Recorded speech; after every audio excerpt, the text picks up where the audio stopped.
James Flynn was a New Zealand researcher who worked around the world studying intelligence, Coach. And we know that one of the things that, especially during slavery times and especially the Jim Crow era, there was a group of people that tried to say that different races had different intelligence levels. This guy was out to say, okay, what's impacting intelligence, because he didn't think genetics had as much to do with it as culture.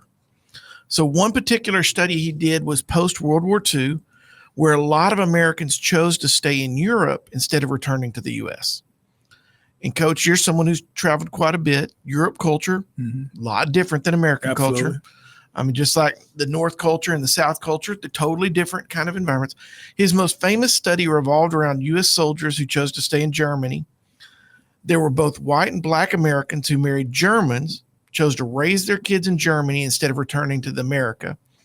In those studies, the kids of both black and white parents, children had nearly identical IQs to each other. So racially, they were very homogeneous. So it's like different culture of Germany, everything kind of stayed the same. But the offsprings of the soldiers who went back to have families in America saw a total different outcome. There were significant difference between kids in poverty and out of poverty in America. So we used that poverty as the excuse.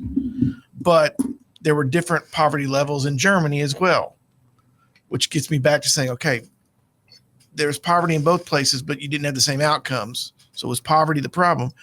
There were significant differences for kids of different, there were similarities for racial backgrounds in Germany, but in America, it was very different. And that difference also was a North-South difference.